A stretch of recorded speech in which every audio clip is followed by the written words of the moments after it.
prayer.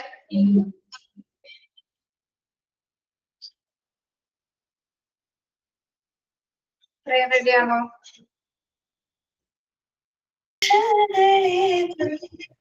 അറിവാകും നിറദീപമേ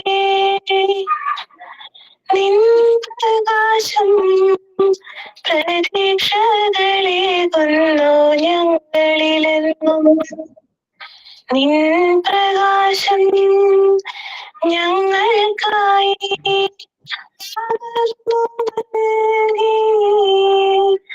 അധ്യാപകരാം വഴികാട്ടികൾ നിൻ വെളിച്ചം ഞങ്ങൾക്ക് കൂട്ടിനുണ്ടാകണമേ. ഈ വിജയപാതയിലെത്തിടുവാൻ ഞങ്ങളിൽ നിറയ്ക്കണമേ. കനിവാർന്ന വെളിച്ചം കുഞ്ഞുമക്കൾക്കായി പകർന്നിടുവാൻ ഞങ്ങളിനി പ്രാപ്തരാക്കണമേ. ഞങ്ങളിൽ കരുത്തേകിടണമേ. അറിവാകും ദൈവദീപമേ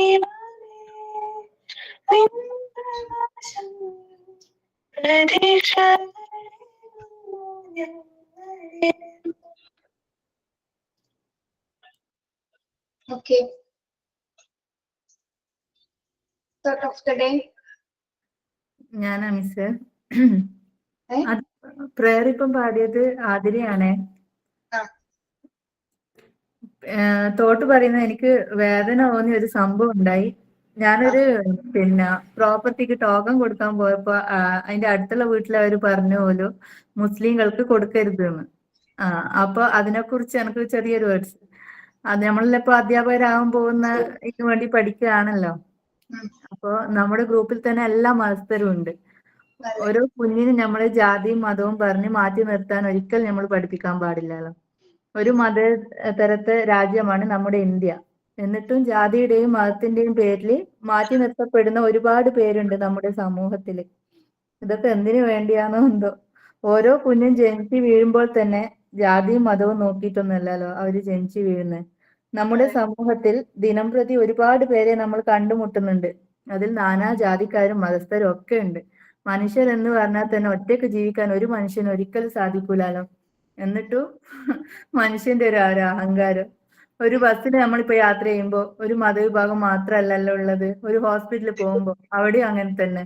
എന്നിട്ടും നമ്മുടെ സമൂഹത്തിൽ ഇപ്പോഴും ഇങ്ങനെയൊക്കെ തന്നെ നടക്കുന്നത് ആലോചിക്കുമ്പോൾ തന്നെ ഈ പ്രവണതയോട് ലജ്ജ തോന്നുന്നു. നമുക്ക് എല്ലാവരും തുല്യരാണ്. മതം, ജാതി ഇതൊക്കെ മനുഷ്യരുണ്ടാക്കിയതാണ്. നമുക്ക് നൽകാൻ ആകെ കഴിയുന്നത് ഒരു പുഞ്ചിരിയിൽ നിറഞ്ഞ സ്നേഹമാണ്. ഒരു ജാതി, ഒരു മതം, ഒരു ദൈവം എന്ന ശ്രീനാരായണ ഗുരുസ്വാമിയുടെ വാക്കുകൾ ഓർത്തുകൊണ്ട് നിർത്തുന്നു. Okay, very good. Sign in. Good morning ma'am. നമ്മുടെ പ്രിയപ്പെട്ട ആതിര മാമിനും ബാക്കി ക്ലാസ്സിലുള്ള എല്ലാവർക്കും ഞാൻ സ്വാഗതം ചെയ്യുന്നു ക്ലാസ്സിലേക്ക്. Okay.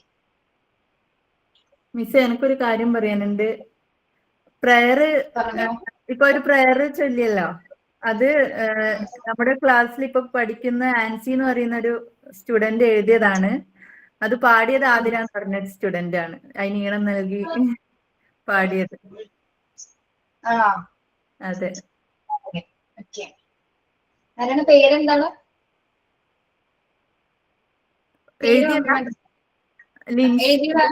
ലിൻസി അല്ലെ? അൻസി. സോറി, ആൻസി. നന്നായിട്ടുണ്ട് കേട്ടോ, നല്ല വരികളാണ്. ആതിര ഈണം കൊടുത്തേട്ടാ. ഒരു കവിയത്രി കൂടിയാ. നല്ല കാര്യം, നന്നായിട്ടുണ്ട്. എവിടെയെങ്കിലും പബ്ലിഷ് ചെയ്തിട്ടുണ്ടോ?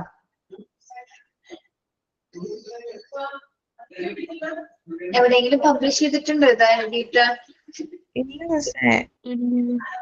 ഇത് മിസ്സേ ഇന്നലെ പെട്ടെന്ന് തോന്നിയിട്ട് അവള് ഗ്രൂപ്പിൽ ഇട്ടതാ. അപ്പൊ ആതിര അതിന് ട്യൂണ് നൽകി പാടി.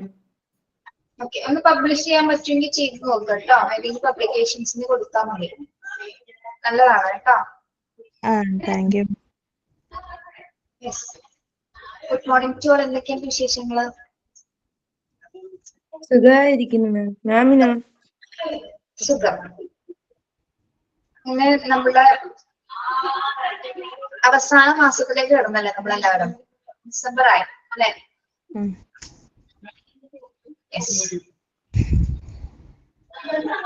എന്താണ് ഡിസംബറിനെ കുറിച്ച് ആലോചിക്കുമ്പോ മനസ്സിൽ തോന്നുന്നത്? ക്രിസ്മസ് മാം. ക്രിസ്മസ്. ഓക്കെ. മിക്കവരോട് ചോദിച്ചു കഴിഞ്ഞാൽ ഇഷ്ടപ്പെട്ട മാസം ഏതാന്ന് ചോദിച്ചാൽ പലരും ഡിസംബർ ചൂസ് ചെയ്യാറുണ്ട്. മഞ്ഞുണ്ട്. ന്യൂ ഇയർ ആണ് ഒരു മാസം കൂടെ ഉള്ളൂ. പിന്നെ നമ്മുടെ മലയാള മാസമായ വൃശ്ചിക മാസവും കൂടി ഈ ഒരു സമയത്താണ് അല്ലെ? ഓക്കെ. അതിന്റെയൊക്കെ ഒരു തണുപ്പും ആ ഒരു കുളിർമയുള്ള ഒരു മാസമാണ് എപ്പോഴും ഡിസംബർ എന്ന് പറയുന്നത്. ഏറ്റവും പ്രധാനമായിട്ട് നമ്മൾ ക്രിസ്മസ് ആഘോഷിക്കുന്ന ഒരു മാസമാണ്. പിന്നെ നമ്മളുടെ പുത്തൻ പ്രതീക്ഷകളിലേക്ക് നമ്മൾ പോയിക്കൊണ്ടിരിക്കുന്ന ഒരു മാസം കൂടിയാണ്. അതായത് ജനുവരിനെ വെൽക്കം ചെയ്യാൻ വേണ്ടി നമ്മൾ കുറെ മനസ്സുകൊണ്ട് ഒരുങ്ങുന്ന ഒരു മാസം കൂടിയാണ്. എന്ത്? പ്രത്യേകിച്ച് 31st, ഡിസംബർ 31st ഭയങ്കര പ്രിപ്പറേഷൻസ് ആയിരിക്കും നമുക്ക് അല്ലെ? അതായത് നെക്സ്റ്റ് ഇയറിലെ ഒരുപാട് റെസൊല്യൂഷൻ ഒക്കെ നമ്മൾ എടുക്കും. അങ്ങനെ ചെയ്യാം, ഇങ്ങനെ ചെയ്യാം എന്നൊക്കെ പറഞ്ഞ് എടുത്തെടുത്ത്. പക്ഷെ ഇതൊക്കെ നമ്മൾ നടത്താറുണ്ടോ? ചില കാര്യങ്ങളൊക്കെ നടക്കും അല്ലെ? എല്ലാം ഒന്നും നടന്നില്ലെങ്കിലും ചിലതെങ്കിലും നമുക്ക് നടക്കാറുണ്ട്. ഓക്കെ. യെസ്. അപ്പോ ഒരു കൊല്ലം അവസാനിച്ചു. എത്ര പെട്ടെന്നാണ് 2025 കടന്നു പോയത്.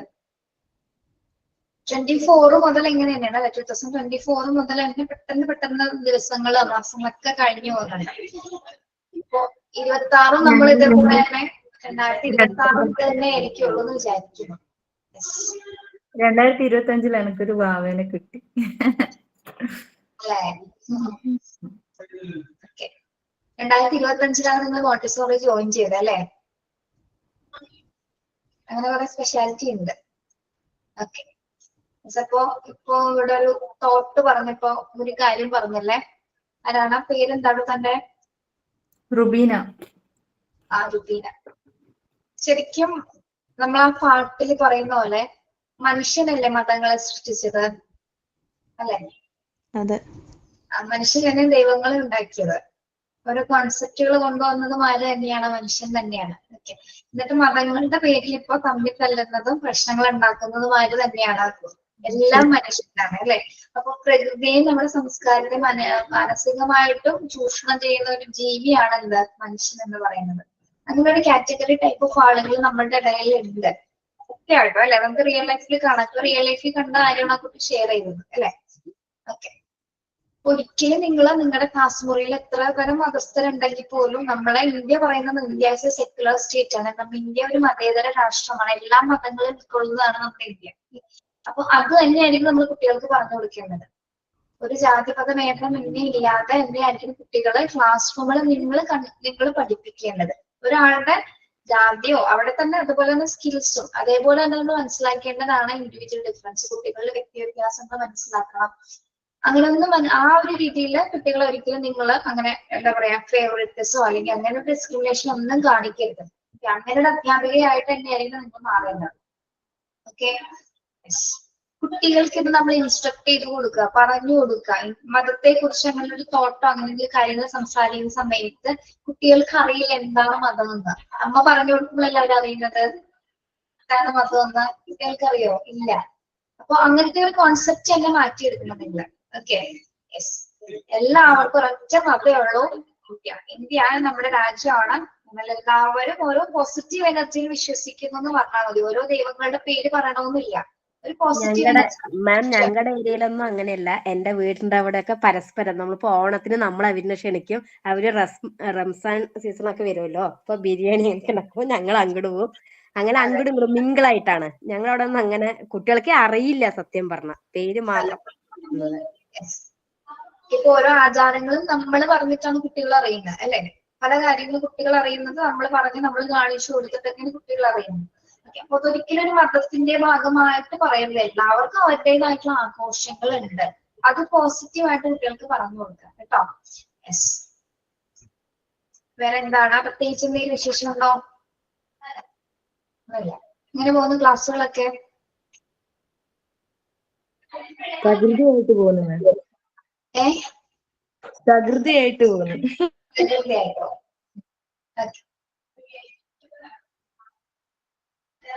മാം ഒരു ആക്ടിവിറ്റി ഉണ്ടായിരുന്നു. സെക്സ് ആൻഡ് കൾച്ചർ അല്ലേ activity? Yes ma'am. Yes. Question എന്തായിരുന്നു? How sex and culture influence the child growth and development. അതല്ലേ ക്വസ്റ്റ്യൻ? അതെ മാം, അതെ. ചെയ്തിട്ടുണ്ടോ നിങ്ങൾ? ഒരാളൊന്ന് വായിക്കാമോ?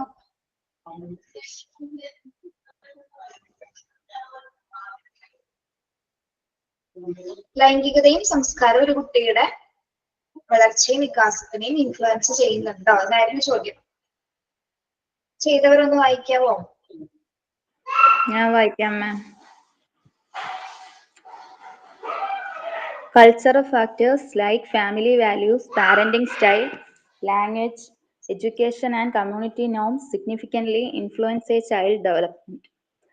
Other influences include cultural markers such as religion, art, food, and music, as well as the broader social and economic environment.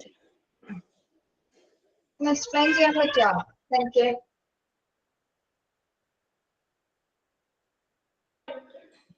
കുടുംബ മൂല്യങ്ങൾ, രക്ഷാകർതൃ ശൈലികൾ, language, education, സാമൂഹ്യ മാനദണ്ഡങ്ങൾ തുടങ്ങിയ സാംസ്കാരിക ഘടകങ്ങൾ കുട്ടിയുടെ വികാസത്തെ സാരമായി സ്വാധീനിക്കുന്നു.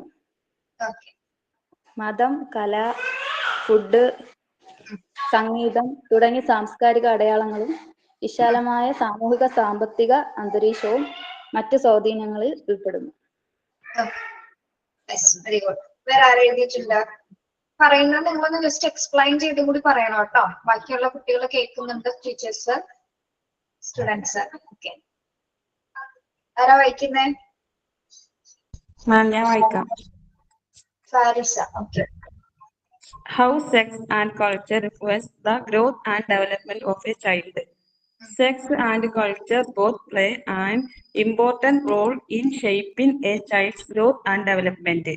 Sex influences physical changes, hormonal development, emotional patterns, and the way boy and girls natural differently.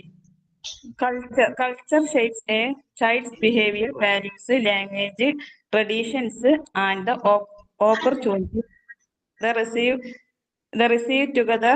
Sex and culture affect how a child grows physically, mentally, socially, and emotionally. ലിംഗവും സംസ്കാരവും ഒരു കുട്ടിയെ വളർച്ചയും വികസനവും വിവിധ രീതിയിൽ സ്വാധീനിക്കുന്നു. ലിംഗം കുട്ടിയുടെ ശാരീരിക വളർച്ച, ഹോർമോൺ മാറ്റങ്ങൾ, വികാരങ്ങൾ, പെരുമാറ്റം എന്നിവയെ ബാധിക്കുന്നു. ആൺകുട്ടികൾക്കും പെൺകുട്ടികൾക്കും സ്വഭാവത്തിലും വ്യത്യാസം ഉണ്ടാവുന്നു. സംസ്കാരം കുട്ടിയുടെ മൂല്യങ്ങൾ, ശീലങ്ങൾ, ഭാഷ, ചിന്താഭാവം, അവസരങ്ങൾ തുടങ്ങിയ ഉണ്ടാവുന്നു. ഇവ രണ്ടും ചേർന്ന് കുട്ടിയുടെ ശാരീരിക, മാനസിക, സാമൂഹിക, വികാരപരമായ വികസനത്തെ സ്വാധീനിക്കുന്നു. Okay, very good. നിങ്ങൾ കേൾക്കുന്നില്ലേ പറയുന്നത്?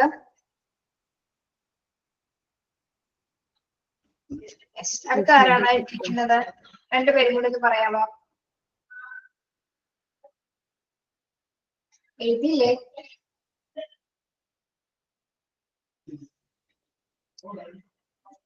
എഴുതാമോ? പറഞ്ഞോ.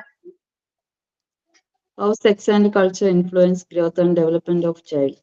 Sex significantly impacts child development from birth. Children begins recognizing gender difference shortly after birth. Early sex awareness shapes understanding of roles and expectations. Family and community observations influence children's gender behavior. Boys often develop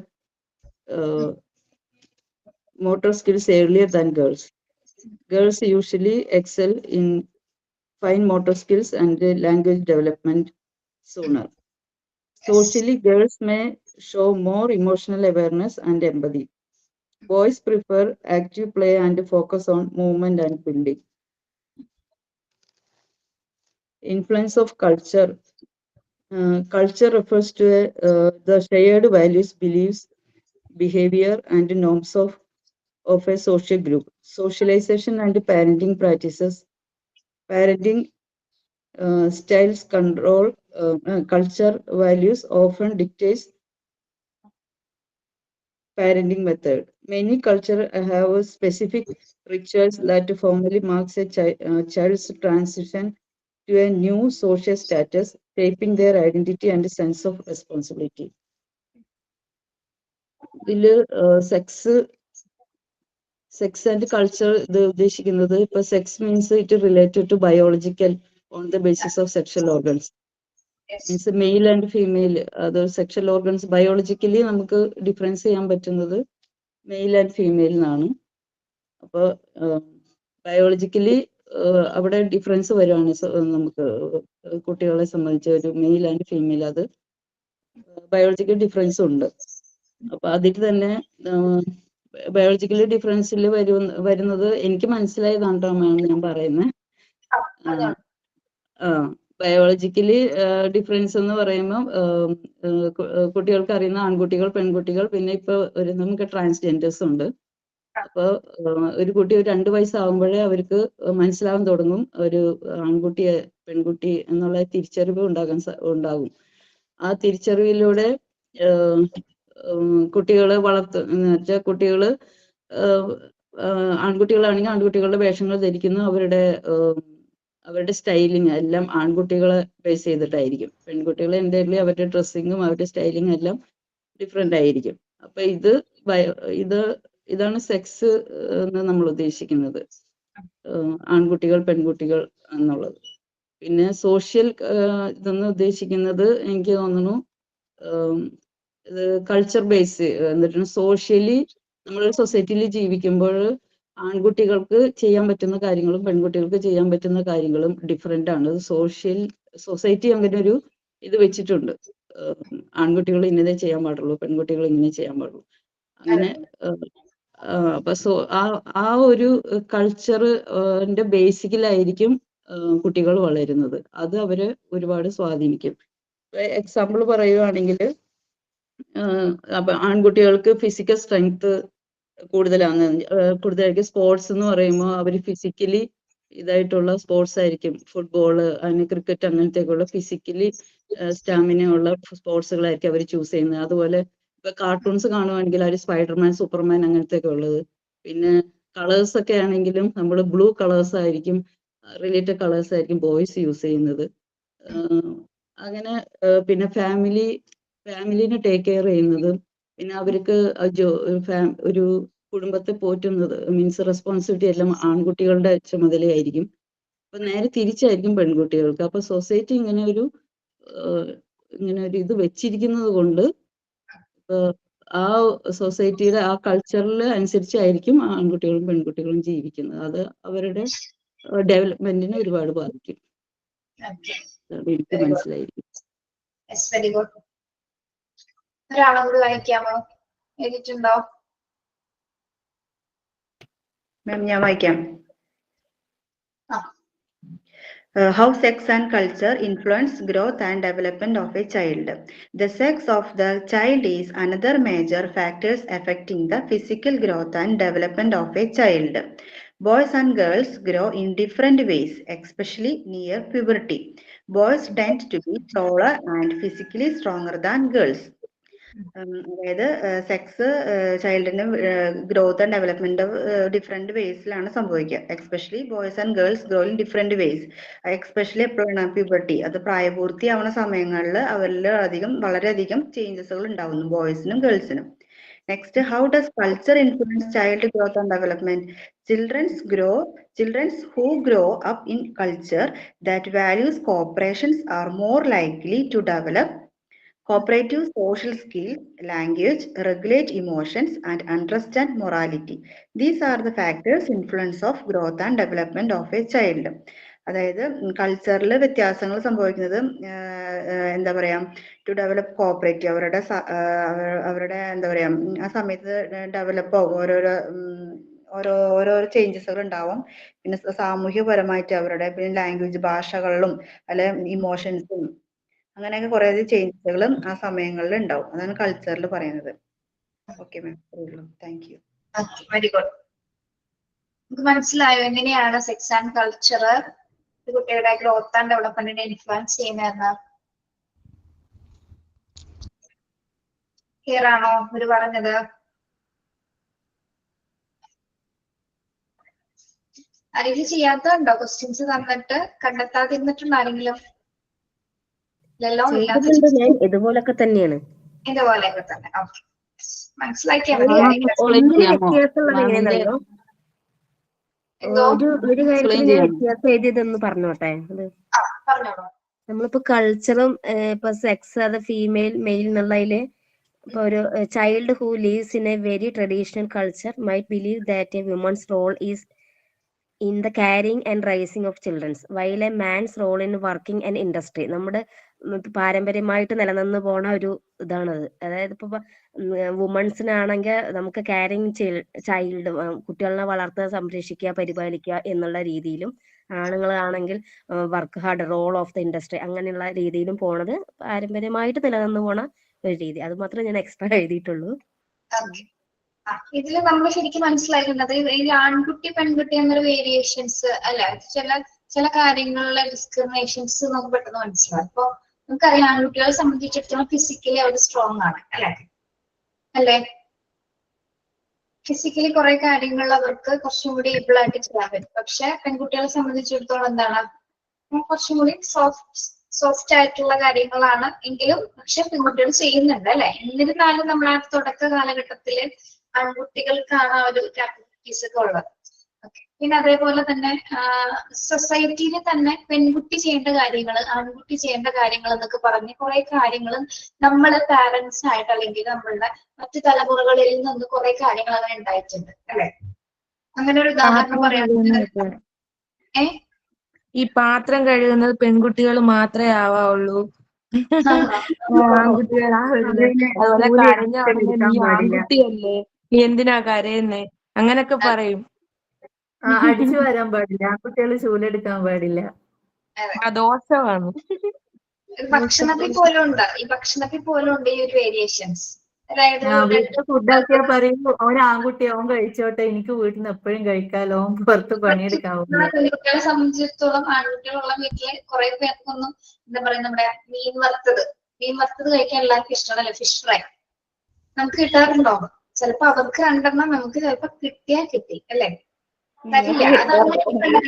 അത് food items എല്ലാ കാര്യങ്ങളും ഉണ്ട്. അവർക്ക് ആദ്യം അങ്ങനെയാണ് കൊടുത്തിരുന്നത്. അങ്ങനെ ഒരു ശീലം ഉണ്ട്, അത് ഇപ്പോഴും ഉണ്ട്. അതേപോലെ അവരെ കൊണ്ടൊന്നും ചെയ്യിപ്പിക്കില്ല, ഒന്നും ചെയ്യാതിരുന്ന് കല്യാണം കഴിച്ച് വരുന്ന പെൺകുട്ടികൾക്കാണ് അവരെ കൊണ്ട് ഏറ്റവും കൂടുതൽ ബുദ്ധിമുട്ട്. ഒന്നും ചെയ്യിപ്പിക്കില്ല അമ്മമാര് ആൺകുട്ടികളെ കൊണ്ട്.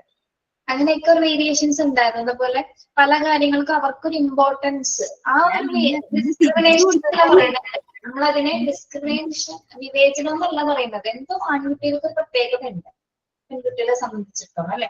ഇന്ന് തിരിച്ചുണ്ട് മാം. ഇന്ന് പെൺകുട്ടികളുടെ ഒരു പരിധി വരെ നമുക്ക് കിട്ടുള്ളൂ, ആൺപിള്ളേർക്ക് ഇനി ഞാൻ കിട്ടും എന്ന് പറഞ്ഞിട്ട് ചെയ്യണ ആൾക്കാരുണ്ട്. അതെ, അങ്ങനെ അത് ശരിക്കും പറഞ്ഞാൽ അത് കുട്ടികളെ ശരിക്കും ഇങ്ങനെ ഒരു വേരിയേഷൻ കാണിക്കുന്നത് പല കുട്ടികളെ എനിക്ക് ഒരു മോള് ഒരു മോനാണ്. അപ്പൊ ഈ ചെറുപ്പം മുതലേ ഈ ഒരു പ്രശ്നമുണ്ട്, എന്താ അവനെ കൊണ്ടൊന്നും ചെയ്യിപ്പിക്കാത്തത്. അപ്പൊ ഈ നമ്മുടെ അപ്പുറം ഇവിടെ ഒന്നും ആണുങ്ങൾ പണിയെടുക്കാൻ ഭയങ്കര കുറച്ചില്ല ഈ ചുറ്റിലൊക്കെ. അപ്പൊ എനിക്കത് ഇവളിങ്ങനെ ചോദിക്കുമ്പോ എനിക്ക് തോന്നാറുണ്ട്, ശരിയല്ലേ, എന്തുകൊണ്ട് അവൻ ചെയ്താൽ എന്താ പ്രശ്നം എന്നുള്ളത്. അപ്പൊ ഞാൻ എന്ത് ചെയ്യും, ഈ മുറ്റടിച്ചാലൊക്കെ ഇനിയിപ്പോ അപ്പുറം ആൾക്കാർ കാണുമ്പോൾ ചീത്ത പറയും, ഇവനെ കളിയാക്കുമ്പോ അത് ഇവനക്ക് ഹേർട്ട് ആവില്ല. മോന് ബാക്കിൽ അടിച്ചു വരും, മോളെ നീ ഫ്രണ്ടിൽ അടിച്ചു വരും, അപ്പൊ രണ്ടാൾക്കും അടിച്ചു വരല് കിട്ടിയില്ലേ. അപ്പൊ അതുപോലെ ഓരോ കാര്യങ്ങൾ ഞാൻ അതുകൊണ്ട് ചെയ്യിപ്പിക്കും. ഇവിടെ ഇപ്പോഴും അലക്കാൻ പാടില്ല, ആറിയിടാൻ പാടില്ല, അങ്ങനെയെല്ലാം ഉണ്ട്. ഇപ്പൊ ഇവിടെ ഞാൻ ഒറ്റയ്ക്ക്, അപ്പൊ മക്കളൊക്കെ ഇപ്പം വലുതായി. പക്ഷെ ഇപ്പൊ എന്താ ഒരു ഗുണമുള്ളതെന്ന് വെച്ചാല്, ഒരു ദിവസം ഗ്യാസ് തീർന്നപ്പോ എന്താ പറയാ, മോള് പറഞ്ഞു അമ്മ നമുക്കിന്ന് പരിപ്പേറി ഉണ്ടാക്കാന്നൊക്കെ പറഞ്ഞപ്പോ അടുപ്പിലാണ് കത്തിക്കണത് മൊത്തം. അപ്പൊ അവള് കുക്കറൊക്കെ എടുത്ത് സാധനമൊക്കെ എടുത്ത് വെച്ചപ്പോഴേക്കും മോളെ ഗ്യാസ് ഇല്ലട്ടോ ഉറപ്പാതെ. അപ്പൊ കുക്കറും സാധനമൊക്കെ അവിടെ തന്നെ എടുത്ത് വെച്ചു, അവളൊന്നും ഉണ്ടാക്കിയില്ല, ഗ്യാസ് ഇല്ല. അതിന് സ്കൂളിൽ വിട്ടുന്ന് മോൻ വന്നു. അവൻ വന്നപ്പോ അവന് നൂഡിൽസ് ഉണ്ടാക്കണം. അപ്പൊ മോനെ ഗ്യാസ് ഇല്ല, അതിനെന്താ, അവൻ അടുപ്പൊക്കെ കത്തിച്ച് പാത്രമൊക്കെ കരി പിടിപ്പിച്ചാണെങ്കിലും അവൻ അടുപ്പത്തിന് നൂഡിൽസ് ഉണ്ടാക്കിയിട്ട് രണ്ടാളും കൂടെ കഴിച്ചു. അപ്പൊ ഞാൻ പറഞ്ഞു ഇവൾക്ക് അത് ചെയ്യാൻ വയ്യ പറഞ്ഞിട്ട് താനൊക്കെ അവിടെ എടുത്ത് വെച്ചു. പക്ഷെ അവൻ അടുപ്പിലാണെങ്കിലും അത് കത്തിച്ച് അവൻ അതൊക്കെ ചെയ്യും. പക്ഷെ ഭയങ്കര മടിയും പ്രശ്നങ്ങളാ. പക്ഷെ ഇവിടെ ഇപ്പോഴും എന്റെ ഹസ്ബൻഡിന് വീട്ടിൽ എന്തെങ്കിലും പണി ചെയ്യുമ്പോൾ ആരെങ്കിലും വന്നാൽ ഭയങ്കര കുറച്ചില്ല. വാതിലൊക്കെ ഫുള്ള് അടച്ചിട്ടാണ് എനിക്ക് അത് എന്നെ സഹായിക്കുന്നത്. ചുറ്റുപാടുകളാണ് ആൾക്കാരങ്ങനെ മാറ്റിയെടുത്തിരിക്കുന്നത്. അപ്പൊ പെൺകുട്ടികൾ ചെയ്യേണ്ട കുറെ ജോലികൾ എന്ന് പറഞ്ഞാൽ അങ്ങനെ നമുക്ക് കുറെ തന്നിട്ടുണ്ട് ആൺകുട്ടികൾക്ക് എന്ന് പറഞ്ഞാൽ. അതേപോലെ തന്നെ എല്ലാ കാര്യത്തിലും ഫെസ്റ്റിവൽസ് ആണെങ്കിലും എന്ത് പ്രോഗ്രാംസിനും അവർക്കൊരു മുൻപന്തി കൂടുതലാണ്. ഓക്കെ, നമ്മള് പക്ഷെ എല്ലാ ആൺപിള്ളേരും പറയുന്നില്ല കേട്ടോ, ചില ആൺകുട്ടികൾ ചെയ്യുന്നതൊക്കെ ഉണ്ട്, എല്ലാവരെയും പറയാൻ പറ്റില്ല നമുക്ക്. പക്ഷെ എന്നിരുന്നാലും അമ്മമാർക്ക് ആൺകുട്ടികൾ ഉണ്ടെങ്കിൽ അമ്മയ്ക്കും അച്ഛനും ഒരു പ്രത്യേകതയാണ് അല്ലെ. ആ ആൺകുട്ടികൾ അതെങ്ങനെയാണ് സൊസൈറ്റിയിൽ അങ്ങനെ വളർന്നു വന്നിരിക്കുന്ന ഒരു വേരിയേഷൻസ് ആണ്. അതൊരു ഡിസ്ക്രിമിനേഷൻ ആയിട്ട് നമ്മൾ കാണണ്ട.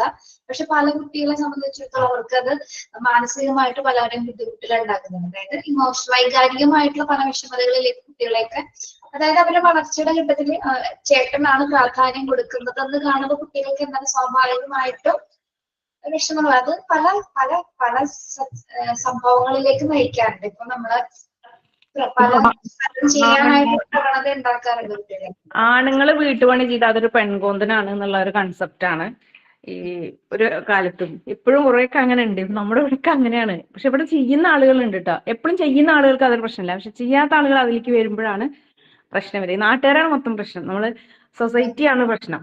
നിങ്ങളെ ഞാൻ വേറൊരു കാര്യം പറയട്ടെ. നമ്മൾ ഈ ഫ്ലാറ്റ് ഇപ്പോഴത്തെ കുറെ കല്യാണം കഴിഞ്ഞ കപ്പിൾസിനെയൊക്കെ എടുത്ത് നോക്കുകയാണെങ്കിൽ കുറെ പേര് അവര് ഫ്ലാറ്റിലാണ് ഒരുമിച്ച് താമസിക്കുന്നത് മിക്കവരും, അല്ലെങ്കിൽ വീട് എടുത്തിട്ട്. അവര് പക്ഷെ ഈക്വൽ ആയിട്ട് ജോലി ചെയ്യുന്നുണ്ട്, ഹസ്ബൻഡും ചെയ്യുന്നുണ്ട് വൈഫും ചെയ്യുന്നുണ്ട്. അങ്ങനത്തെ ഒരു തലമുറ ഇപ്പൊ ഒരു കുറെ നാളുകളായിട്ട് വളർന്നു വരുന്നുണ്ട്. നിങ്ങൾ കണ്ടിട്ടുണ്ടോന്ന് അറിയില്ല, സിനിമയിലാണെങ്കിൽ നമ്മൾ കാണാറുണ്ട്, അതേപോലെ റിയൽ ലൈഫിലുണ്ട്.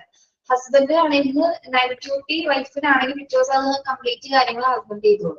അങ്ങനെ വളർന്നു വരുന്ന ആൾക്കാരുണ്ട്. അപ്പൊ ഇതിനെയൊക്കെ മാറ്റി മറിച്ചുള്ള ഒരു പരമ്പര വരുന്നുണ്ട്. പക്ഷെ എന്നിരുന്നാലും ആൺകുട്ടികൾക്ക് ഒരു പ്രാധാന്യം കൊടുക്കുന്നുണ്ട്. അതേപോലെ തന്നെ നമ്മൾ കുഞ്ഞ് ജനിച്ചു വരുമ്പോൾ തന്നെ ആ ഒരു വേരിയേഷൻസ് കാണിക്കുന്നുണ്ട്. അതായത് നമ്മൾ പെൺകുഞ്ഞാണെങ്കിൽ ഏത് തരം ടവലിലാണ് നമ്മൾ പൊതിയുന്നത്?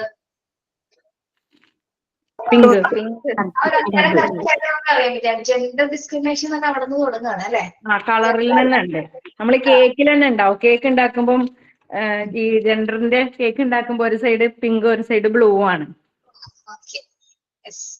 അപ്പൊ ഈ ശരി നമ്മൾ നേരത്തെ പറഞ്ഞില്ല, ഈ മതങ്ങളെ സൃഷ്ടിച്ച പോലെ മനുഷ്യരാണ് പല കാര്യങ്ങളും ഇങ്ങനെ പറഞ്ഞ് അതിൽ ഈ വിവേചനങ്ങൾ മറ്റ് ഡിഫിക്കൽട്ടീസ് ഒക്കെ കൊണ്ടുവന്നത് നമ്മളൊക്കെ തന്നെയാണ്. മീൻസ് നമ്മൾക്ക് മുന്നുണ്ടായിരുന്ന തലമുറകൾ അതേ വിശ്വാസപ്രകാരമാണ് നമ്മൾ അങ്ങനെ മുന്നോട്ട് പോയിരുന്നത്. പിന്നെ ഇപ്പൊ എല്ലായിടത്തും ഉണ്ടോന്ന് അറിയില്ല, എന്നിരുന്നാലും ഇത്തരത്തിലുള്ള അന്തരങ്ങൾ എല്ലാ സ്ഥലങ്ങളിലും ഉണ്ട്. പല സ്ഥലത്ത് അതിനുള്ളിലേക്കുള്ള ഏരിയാസിലൊക്കെയാണ് കൂടുതൽ പെൺകുട്ടികൾക്ക് ഒരുപാട് വർക്ക് ലോഡ് വരുന്നത്.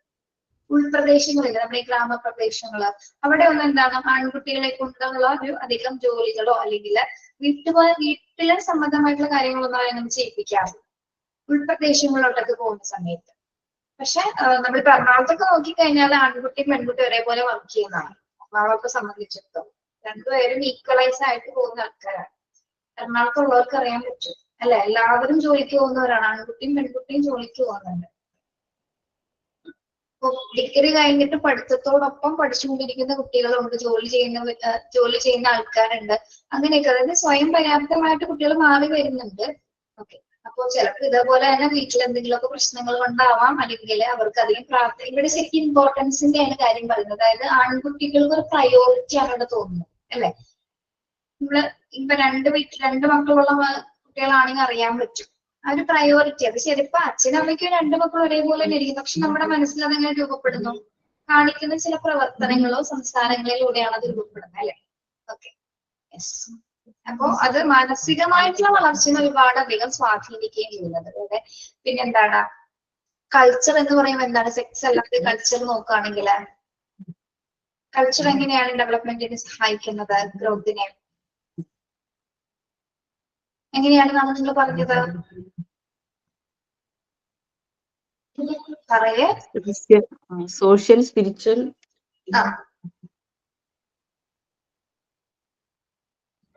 ഓക്കെ, ഈ കുട്ടികള് നമ്മുടെ എക്കണോമിക്കലായിട്ട് സോഷ്യലായിട്ട് സ്പിരിച്വൽ ആയിട്ടുള്ള കാര്യങ്ങളൊക്കെ നമ്മൾ നേരത്തെ പറഞ്ഞ പോലെ തന്നെ ഈ കുട്ടികള് ഈ ആചാരങ്ങളെ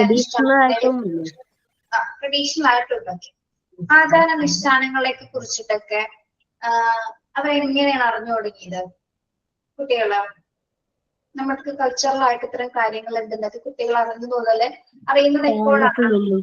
നമ്മൾ ആരാണ് പറഞ്ഞു കൊടുക്കുന്നത്? അതായത് ഇപ്പൊ ഓരോ ഫെസ്റ്റിവൽസിനെ നമ്മൾ കാറ്റഗറൈസ് ചെയ്ത് കൊടുക്കും അല്ലെ? ഹിന്ദുസിന്റെ ഫെസ്റ്റിവല്, ക്രിസ്ത്യൻസിന്റെ, മുസ്ലിംസിന്റെ ഇതൊക്കെ കാറ്റഗറൈസ് ചെയ്ത് കൊടുക്കുന്നത്. അപ്പൊ ആ ഓരോ ആചാരങ്ങൾ കുട്ടികൾ മനസ്സിലാക്കി വരുന്നത് ആ ഒരു കാലഘട്ടത്തിൽ. അപ്പൊ അവിടെ തന്നെ വേരിയേഷൻസ് കുട്ടികൾക്ക് മനസ്സിലാവുന്നത്. എന്താണ് അങ്ങനെ, അതെന്താണ് പള്ളി, അതെന്താണ് അമ്പലം, അങ്ങനെയൊക്കെ കുട്ടികൾ മനസ്സിലാക്കിയാണ്. ഓക്കെ, അപ്പൊ അതൊക്കെ അവരെ സ്വാധീനിക്കുന്നുണ്ട്. അവർക്ക് മാനസികമായിട്ട് പല കാര്യങ്ങളും കുട്ടികൾ നമ്മൾ ഏറ്റവും കൂടുതൽ മനസ്സിലാക്കേണ്ട ഒരു കാര്യം, നമ്മുടെ വീട്ടിലെ ഏറ്റവും കൂടുതൽ ഒബ്സർവേഷൻ കപ്പാസിറ്റി ഉള്ളത് നമ്മുടെ കുട്ടികൾക്കാണ് കേട്ടോ. നമുക്ക് പോലും അല്ല, അവർക്കാണ് ഇത്തരം ഒബ്സർവേഷൻ കപ്പാസിറ്റി ഏറ്റവും കൂടുതൽ. നിങ്ങൾ വിചാരിക്കുന്ന പോലെയൊന്നല്ല, നമ്മൾ പറയുന്ന ചെറിയ കാര്യങ്ങൾ വരെ അവർ നോട്ടീസ് ചെയ്യുന്നുണ്ട്. Okay, yes.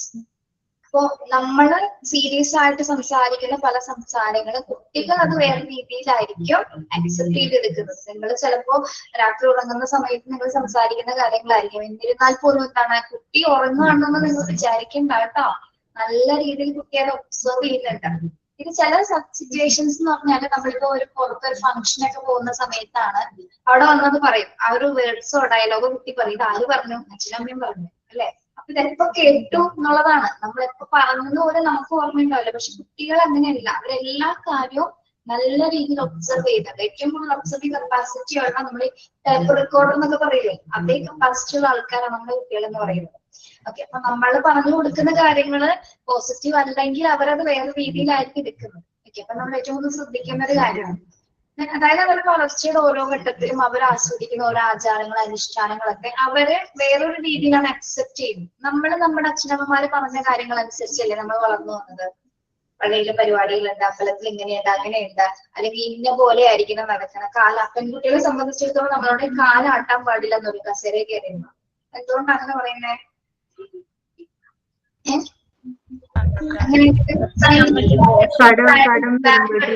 സയന്റിഫിക് ആയിട്ട് എന്തെങ്കിലും ഒരു വാല്യൂ ഉണ്ടോ? കാലാട്ടിയാല് സംഭവിക്കും? ആകാശത്തിന് വീഴോ? കടം വരുന്നു പറയൂ അച്ഛന്മാർക്ക്. കടം വരും. കടം വീട്ടിലുള്ളതാണ് അല്ലെ? അത് നമ്മൾ മര്യാദക്ക് ജീവിക്കാത്തതുകൊണ്ടാണ് നമുക്ക് കടം വരുന്നത്. നമ്മൾ മര്യാദക്ക് ചെയ്യാത്തതുണ്ട്. കാലാട്ടി എന്ന് പറഞ്ഞാൽ എങ്ങനെ കടം വരുന്നു? ലോജിക്കലായിട്ട് ആലോചിക്കും നിങ്ങള്. അതേപോലെ സന്ധ്യക്ക് ചൂളം കുത്താൻ പാടില്ല എന്ന് പറയുന്നു. അപ്പൊ പാമ്പ് വരുമെന്ന് പറഞ്ഞു. പാമ്പ് വരും. ചില മുത്തശ്ശിമാരെ പണ്ട് കാലങ്ങളിൽ അവർ ആ ഒരു സമയത്ത് അത് കണ്ടിട്ടുണ്ടാവായിരിക്കും. ഓക്കെ, അത് അവരെ ഡിപ്പെൻഡ് ചെയ്തു. പക്ഷെ നമ്മളിലേക്ക് അത് അടിച്ചേൽപ്പിച്ചുകൊണ്ടിരിക്കുകയാണ് അല്ലെ? പറഞ്ഞു നമ്മളത് വിശ്വസിച്ചു. നമ്മുടെ കുട്ടികളോട് നമ്മളത് പറയുന്നു.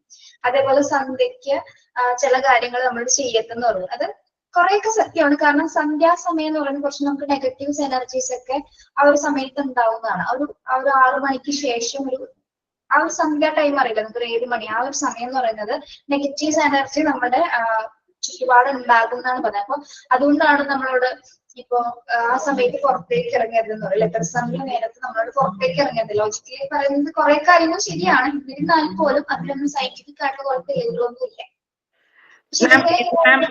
ഇത് പറഞ്ഞപ്പോഴില്ലേ, ഞാനൊരു സ്റ്റോറി വായിച്ചിട്ടുണ്ടായിരുന്നു. ഞാൻ അതൊന്ന് പറയട്ടെ. ഇതേപോലെ ഒരു സയന്റിഫിക് ആയിട്ട് ഒരു പ്രൂഫും ഇല്ലാന്ന് പറയുന്ന പോലെ ഒരു ഗുരു കുറച്ച് ശിഷ്യന്മാർക്ക് കുറച്ച് ഇങ്ങനെ പഠിപ്പിച്ചു കൊടുക്കുക. പണ്ട് ഇങ്ങനെയല്ലേ, ഗുരുകുലല്ലേ. അപ്പൊ ഈ ഗുരു ഇങ്ങനെ പഠിപ്പിച്ചു കൊടുക്കുമ്പോ ഇവരിനെ എപ്പോഴും ഡിസ്റ്റർബ് ചെയ്യാനായിട്ട് പഠനത്തിന്റെ ഇടയിൽ കൂടെ ഒരു പൂച്ച വരും.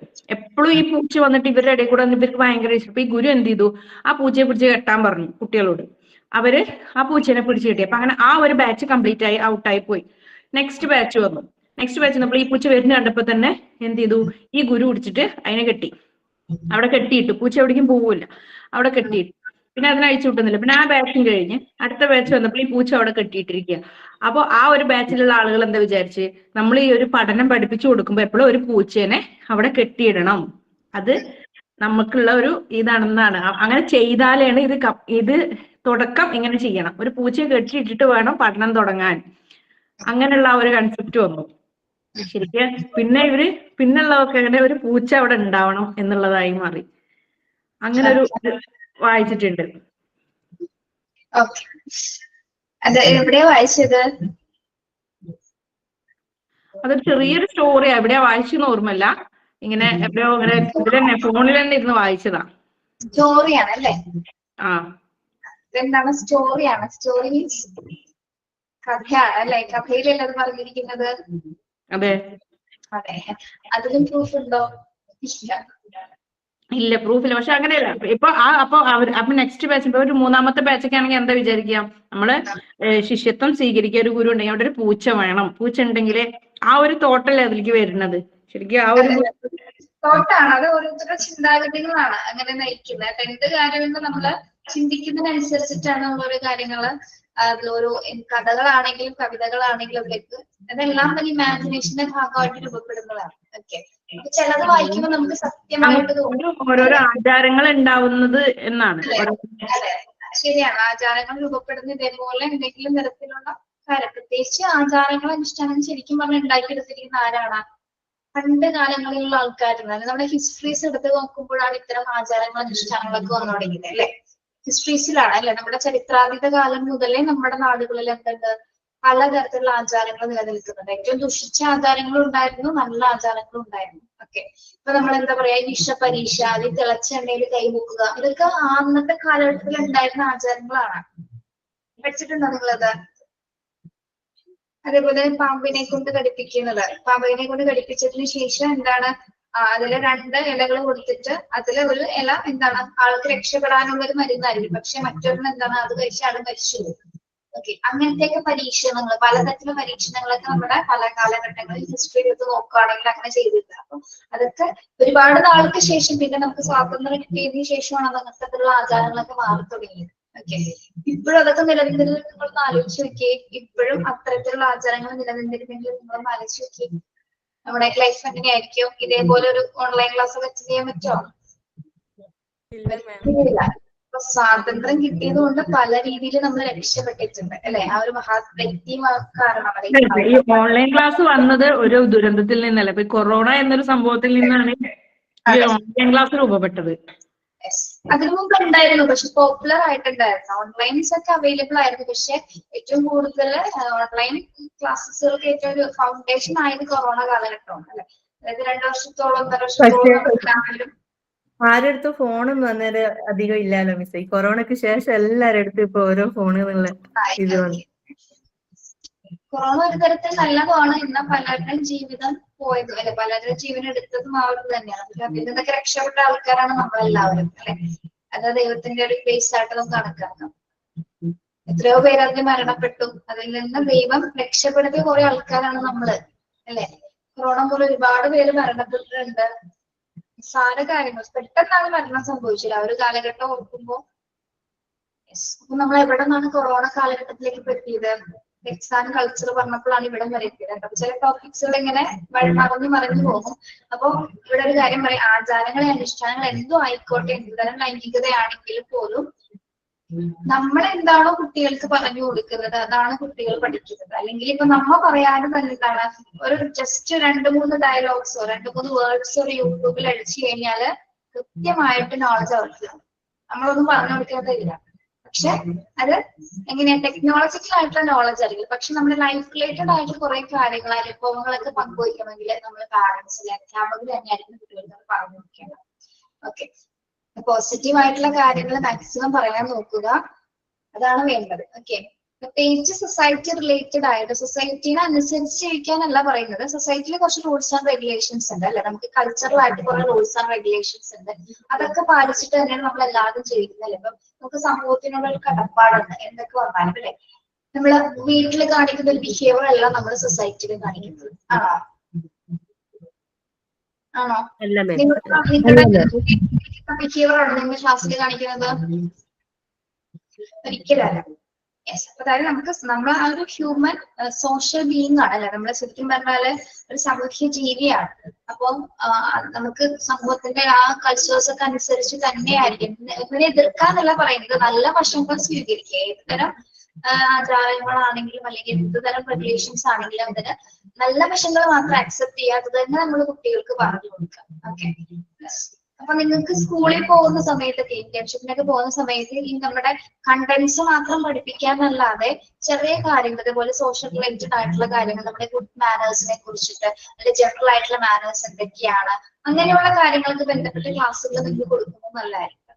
അതിൽ കുറച്ച് നിങ്ങൾക്ക് അറിവുണ്ടായിരിക്കും പറഞ്ഞു കൊടുക്കുമ്പോൾ കുട്ടികൾ അറിയണം.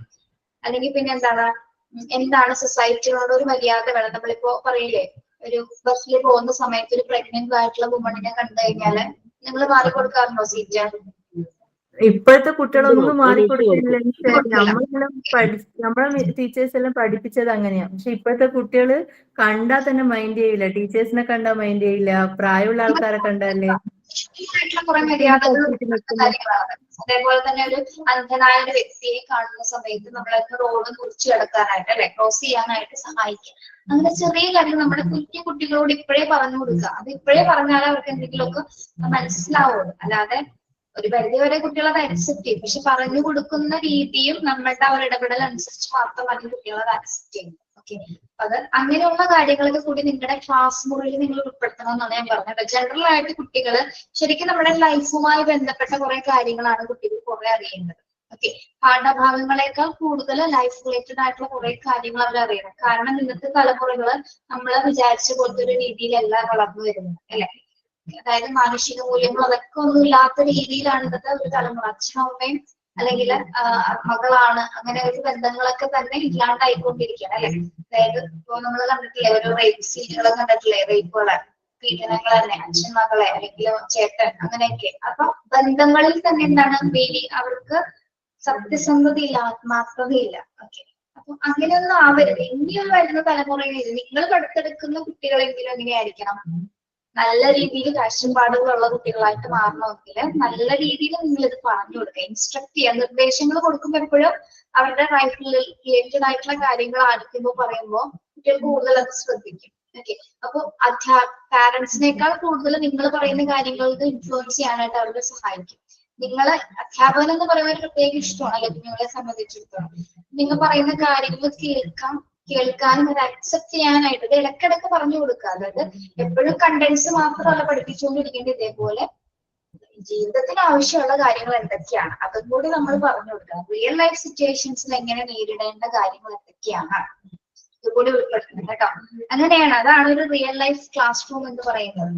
ഓക്കെ, അല്ല മാം, ഇപ്പോഴത്തെ കുട്ടികളെ എക്സ്ട്രാ ഓർഡിനറിയാണ്. ഇപ്പൊ നമ്മൾ എന്തെങ്കിലും പറഞ്ഞാൽ തന്നെ ഇപ്പൊ ഓർമ്മയില്ലാണ്ട് നമ്മളെ ചിലപ്പോ ആ തെറ്റ് ചെയ്യാം. അമ്മയ്ക്ക് മാത്രം എന്താ അപ്പൊ അമ്മയ്ക്ക് മാത്രം എന്താ അങ്ങനെ ചെയ്യുന്നത്, അല്ലെങ്കിൽ അച്ഛൻ എന്താ അങ്ങനെ ചെയ്യുന്നത്, അച്ഛന് ചെയ്തോടെ, അതേപോലെ അങ്ങനെയൊക്കെ നമുക്ക് ക്വസ്റ്റ്യൻ ചോദിക്കാൻ തുടങ്ങും. അതെ, ക്വസ്റ്റ്യൻ ചോദിക്കുന്ന കാര്യമാണ് നിങ്ങൾക്ക് ഇവിടെ അടുത്ത ഭാഗത്തിൽ നമ്മൾ നോക്കാൻ പോകുന്നത്. നോക്കി, ഇന്റലക്ച്വൽ എൻവയോൺമെന്റ്. അപ്പൊ നമ്മള് ഇപ്പൊ പഠിച്ചുകൊണ്ടിരിക്കുന്ന എന്ത് കാര്യങ്ങളാണ്, പോസ്റ്റ് നാറ്റൽ ഫാക്ടറുകളാണ് അല്ലെ, സമാനാന്തര ശേഷം കുട്ടികളെ അഫക്ട് ചെയ്യുന്ന ഫാക്ടേഴ്സ് ആണ്. അതിൽ ഇന്റലക്ച്വൽ ആയിട്ടൊരു എൻവയോൺമെന്റ്, അതായത് കുട്ടിയുടെ ആ ഒരു ഭൗതിക പരിസ്ഥിതി അല്ലെങ്കിൽ എന്താ വൈജ്ഞാനികമായിട്ട് കുട്ടികളുടെ ഡെവലപ്മെന്റ്സ് സംഭവിക്കണമെങ്കിൽ എന്തൊക്കെ തരത്തിലുള്ള ഫാക്ടേഴ്സ് ആണ് അതിനെ എഫക്ട് ചെയ്യുന്നത്. ഒന്ന്, ഫസ്റ്റ് വൺ എന്താണ്, opportunity to explore and experiment. എന്താ പറയുന്നത്, opportunity to explore and experiment എന്ന് പറയുന്നത് പര്യവേഷണം ചെയ്യാനും പരീക്ഷിക്കാനുള്ള അവസരം കുട്ടികൾക്ക് നമ്മൾ പ്രൊവൈഡ് ചെയ്യാം. കുട്ടി എന്തെങ്കിലും ചെയ്യുന്നത് കാണുമ്പോൾ തന്നെ വേണ്ട എന്ന് പറഞ്ഞാൽ നമ്മൾ എന്ത് ചെയ്യും, അതിൽ നിന്ന് മാറ്റും. എന്തെങ്കിലും ബുദ്ധിമുട്ടോ പ്രശ്നങ്ങൾ ഉണ്ടാവുന്ന സംഭവങ്ങളാണെങ്കിൽ നമ്മൾ മാറ്റുന്നതിന് കുഴപ്പമില്ല. അല്ലാതെ കുഞ്ഞ് പുതിയതായിട്ട് എന്തെങ്കിലും അറിയാൻ ശ്രമിക്കുന്ന സമയത്ത് ഒരിക്കലും പോയി നിങ്ങൾ എന്ത് ചെയ്യരുത്, ബ്രേക്ക് ചെയ്യരുത് അതിനെ കേട്ടോ. ഒരിക്കലും ബ്രേക്ക് ചെയ്യരുത്. അവരെന്താണ് പുതിയ കാര്യങ്ങൾ, അവരുടെ ഇന്റലക്ച്വൽ ഡെവലപ്മെന്റ്സ് നടക്കുന്ന സ്റ്റേജസ് ആണ്. ഒരിക്കലും എന്താണ് ആ ഒരു സമയത്ത് നമ്മൾ അവരെ അവർ ചെയ്യുന്ന കാര്യങ്ങൾ ഒരിക്കലും തടസ്സം ചെയ്യാതിരിക്കുക. അപ്പൊ അത്തരത്തിലുള്ള അവസരം പ്രൊവൈഡ് ചെയ്യേണ്ടത് ആരാണ്, പാരന്റ്സ് ആണ് അല്ലെ. കുട്ടികൾക്ക് പരീക്ഷിക്കാനും പര്യവേഷണം ചെയ്യാനായിട്ടുള്ള അവസരം നിങ്ങളായിരിക്കണം കൊടുക്കേണ്ടത്. ഓക്കെ, എങ്കിൽ മാത്രമേ പുതിയ പുതിയ കാര്യങ്ങൾ എന്താണെന്ന് കുട്ടി അറിഞ്ഞു വരുള്ളൂ. അല്ലാതെ നമ്മൾ ഒരിക്കലും അവരുടെ അവസരം നിഷേധിച്ചു കഴിഞ്ഞാൽ, അവരുടെ കുരുക്കുള്ളിൽ അടച്ചു കഴിഞ്ഞാൽ എന്താണ്, കുട്ടിക്ക് ഇതൊന്നും അറിയാണ്ട് പോകും. Okay, then arouse inquisitiveness to ask questions. ഇത് എന്താണ് പറയുന്നത്, arouse inquisitiveness to ask questions. എന്താണ്, അവരിൽ ചോദ്യം ചോദിക്കാനായിട്ട്. ഇത് കുട്ടികളെ സംബന്ധിച്ചിടത്തോളം എപ്പോഴും എന്താണ്, എപ്പോഴും സംശയം അല്ലെ. അമ്മ എന്താണ്, ഇതെന്താണ്, അതെന്താണ്, ഇതെന്താണ് ചോദിച്ചുകൊണ്ടേയിരിക്കും അല്ലെ. നമ്മുടെ കുട്ടികൾ അങ്ങനല്ലേ, ചോദിക്കാറില്ലേ ക്വസ്റ്റ്യൻസ്. എന്തുകൊണ്ടാണ്, ക്യൂരിയോസിറ്റിയാണ് കുട്ടികൾക്ക് അല്ലെ. ക്യൂരിയോസിറ്റി ഡെവലപ്പ് ചെയ്യുന്നത് തന്നെ ഇന്റലക്ച്വൽ ആയിട്ടുള്ള വികസനം കുട്ടിയിൽ നടക്കുന്നത് കൊണ്ടാണ്. കുട്ടിക്ക് അതെന്താണ് അത് കണ്ടെത്താനായിട്ടുള്ള ഒരു വ്യഗ്രതയാണ് കുട്ടിയിൽ. അപ്പൊ ഈ ചോദ്യം ചോദിക്കാനായിട്ട് ജിജ്ഞാസ കാണിക്കുന്ന സമയത്ത് നമ്മൾ ഒരിക്കലും ഒന്ന് പോയി എന്ന് പറഞ്ഞ് ഒരിക്കലും മാറ്റി നിർത്തരുത്. നമുക്കറിയാവുന്ന രീതിയിൽ തന്നെ പറഞ്ഞു കൊടുക്കാം. പക്ഷെ നമ്മളൊരു ഉത്തരം പറഞ്ഞു കൊടുത്താലും അവരുടെ സംശയം തീരുമോ, ഇല്ല. ആ ഉത്തരത്തിൽ നിന്ന് പിന്നെയും സംശയം അവർക്ക് ഉത്ഭവിക്കും അല്ലെ. മഴയുണ്ടാകുന്നത് എങ്ങനെ, ഇടിമിന്നൽ എങ്ങനെ ഉണ്ടാകുന്നത്, അങ്ങനെ പല ചോദ്യങ്ങൾ അവരെന്താണെങ്കിലും ചോദ്യം ചോദിക്കാനായിട്ട് ഭയങ്കര ജിജ്ഞാസയായിരിക്കും അല്ലെ. ഓക്കെ, നിങ്ങൾ പലരും ഇതേപോലെ ചോദ്യങ്ങൾ നേരിട്ടിട്ടുണ്ടാവും നിങ്ങളുടെ കുട്ടികൾ ചോദിച്ചിട്ട് അല്ലെ. പറയാൻ പറ്റാത്ത രീതിയിലുള്ള ചോദ്യങ്ങളും നിങ്ങൾ ചോദിച്ചിട്ടുണ്ടാവും അല്ലെ. ചോദിച്ചിട്ടുണ്ടാവൂലേ? നിങ്ങൾ എന്താ അമ്മമാരാണ്, നിങ്ങളോട് കുട്ടികൾ ഒന്നും ചോദിക്കാറില്ല. അപ്പൊ നിങ്ങൾ അവസരം കൊടുക്കാത്തതുകൊണ്ടാണ് ഇതൊന്നും ചോദിക്കാത്ത കുട്ടികള്. എന്റെ പൊന്നു പറയാതിരിക്കുക നല്ലത്. എന്റെ ചെറുക്കന് 4.5 വയസ്സുള്ളൂ. തുടങ്ങി കഴിഞ്ഞിട്ട് തീരെയില്ല. എപ്പോഴും എന്തെടുത്താലും അവന് സംശയ. ഞാൻ പഠിക്കാനൊക്കെ ഇരിക്കുമ്പോ എഴുതാനിരിക്കുമ്പോ കുറവല്ല കേട്ടോ അത്. കുട്ടിയിൽ ഇന്റലക്ച്വൽ ഡെവലപ്മെന്റ്സ് നടക്കുന്നത് കൊണ്ടാണ് കുട്ടിയില് അത്ര ചോദ്യം. നോർമലാണ്. പിന്നെ വേറെ പ്രശ്നങ്ങളൊന്നും നമ്മൾ മനസ്സിലാക്കുക കേട്ടോ. ചോദ്യങ്ങൾ ചോദിച്ചോട്ടെ. അറിയാവുന്നവർക്ക് ആൻസർ പറഞ്ഞു കൊടുക്കുക. മൈൻഡ് ചെയ്യാതിരിക്കരുത് കേട്ടോ. ഒരിക്കലും നിങ്ങൾ ചോദിക്കുമ്പോൾ മൈൻഡ് ചെയ്യാതിരിക്കരുത്. അത് അവരെ അവോയ്ഡ് ചെയ്യുന്ന ഒരു ഫീലിംഗ് ആണ് കുട്ടികൾക്ക് ഉണ്ടാവുന്നത്. ഓക്കെ, നെക്സ്റ്റ് എന്താണ്? Encouragement by giving positive. Okay, ഇപ്പം കുട്ടികൾ ചോദിക്കുന്ന ചോദ്യങ്ങൾക്ക് ആൻസർ ചെയ്യണം. കുറച്ച് കഴിഞ്ഞാല് നമ്മളായിരിക്കും അവരോട് ചോദിക്കുക, മോനെ ഇതെന്താ, മോളെ അല്ലെങ്കിൽ ഇത് എങ്ങനെ ചെയ്യാ, ഇതെന്താ. കാരണം ഞാനിപ്പം എന്റെ മക്കളിപ്പം വലുതായി, ഇപ്പൊ ഞാൻ അവരോടാ ചോദിക്കും. കാരണം നമുക്ക് ഇന്നത്തെ ആ ഓരോ കാര്യങ്ങൾ ഇപ്പൊ ഫോണിലാണെങ്കിലും കുറെ ഡെവലപ്പ് ആയിട്ടിരിക്കില്ലേ, കുറെ AI അല്ലേ. അപ്പൊ അതൊക്കെ അവർക്ക് അറിയും, നമുക്കതത്ര അറിയില്ലല്ലോ. അപ്പൊ അതിനെ കുറിച്ചിട്ടൊക്കെ ചോദിക്കണം. ഇപ്പൊ നമ്മൾ അവരോട് അങ്ങോട്ട് ചോദിക്കണം. ശരി, next encouragement by giving positive feedback. നിങ്ങളുടെ കുട്ടികൾ എന്തെങ്കിലും കാര്യങ്ങൾ ചെയ്യുന്ന സമയത്ത് നിങ്ങൾ പോസിറ്റീവ് ഫീഡ്ബാക്ക് കൊടുക്കാറുണ്ടോ? പ്രോത്സാഹനം കൊടുക്കാറുണ്ട്. പോസിറ്റീവ് ഫീഡ്ബാക്ക് കൊടുക്കുന്ന സമയത്ത് കുട്ടിക്ക് എന്താണ് ഉണ്ടാവുന്നത്? ഭയങ്കര സന്തോഷമാണ്, ഭയങ്കര സന്തോഷം.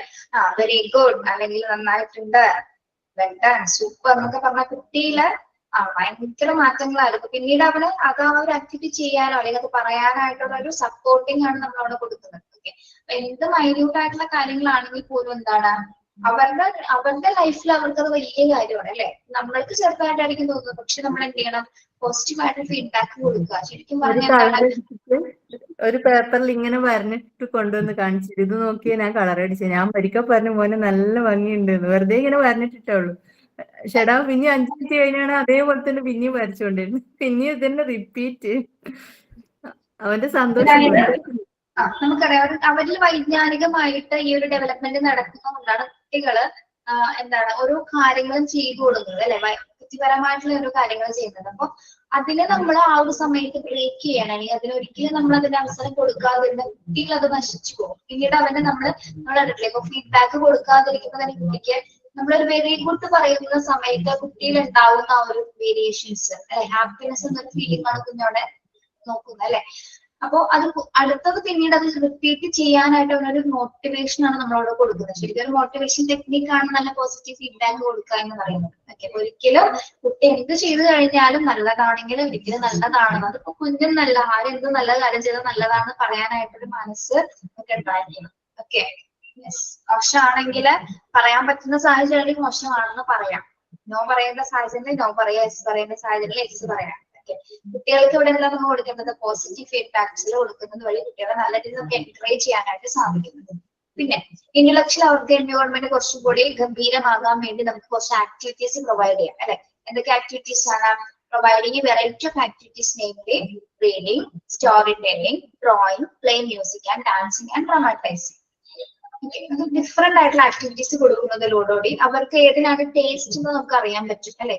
റീഡിങ് ആണെങ്കിൽ റീഡ് ചെയ്യാൻ ഇഷ്ടമുള്ള കുട്ടികളുണ്ടായിരിക്കും അല്ലെ.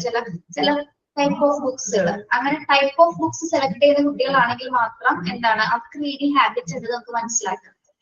അതേപോലെ തന്നെ സ്റ്റോറി ടെല്ലിംഗ്, കുട്ടികള് കഥ വായിക്കാതെ തന്നെ സ്വന്തമായിട്ട് ക്രിയേറ്റ് ചെയ്ത് പറയും അല്ലെ. ഇമാജിനേഷനിലൂടെ അവർ കഥ പറയാറുണ്ട്. അതായത് നമ്മൾ എന്തെങ്കിലും ചിലപ്പോ ചെറിയൊരു കച്ചിത്തുരുമ്പ് കൊടുത്താൽ പോലെ അതിനെ ഡെവലപ്പ് ചെയ്ത് എലാബറേറ്റ് ചെയ്ത് കുട്ടികൾ കഥ പറയാം അല്ലെ. നമ്മൾ പോലും കേൾക്കാത്ത രീതിയിൽ കുട്ടികൾ കഥ പറയാറില്ലേ. ഇല്ലാത്ത കാര്യങ്ങളായിരിക്കാം. എന്തുകൊണ്ടാണ് അവർ പറയുന്നത്? അവിടെ നല്ല രീതിയിൽ ഇമാജിനേഷൻ വർക്ക്ഔട്ട് ചെയ്യുന്നത്, തിങ്കിങ് കപ്പാസിറ്റി അല്ലെങ്കിൽ അവിടെ ഇന്റലക്ച്വൽ അവിടെ തിങ്ക് ചെയ്യുന്നത് കൊണ്ടാണ് അത്തരത്തിൽ കുട്ടികളെ അത്തരം ഇമാജിനേഷനോടെ സ്റ്റോറീസ് ഡെവലപ്പ് ചെയ്ത് പറയുന്നത്. ഓക്കെ, നമ്മുടെ കുട്ടികൾ പറഞ്ഞു കേട്ടിട്ടില്ലേ കഥകളൊക്കെ? ഇല്ലാത്ത കഥകളായിരിക്കും പറയുന്നത്. ചിലപ്പോൾ പച്ചക്കോഴീനെ കണ്ടു എന്ന് പറഞ്ഞാൽ പച്ചക്കോഴിക്ക് എന്തുണ്ടായിരുന്നു? 2 കൊമ്പുണ്ടായിരുന്നു എന്നൊക്കെ പറഞ്ഞ് ഇല്ലാത്ത കാര്യങ്ങൾ പറയും. അതെന്തിന്റെ ഇല്ല എന്ന് വിചാരിച്ച് അത് ഇമാജിനേഷനിൽ രൂപപ്പെടുന്നതാണ് കേട്ടോ.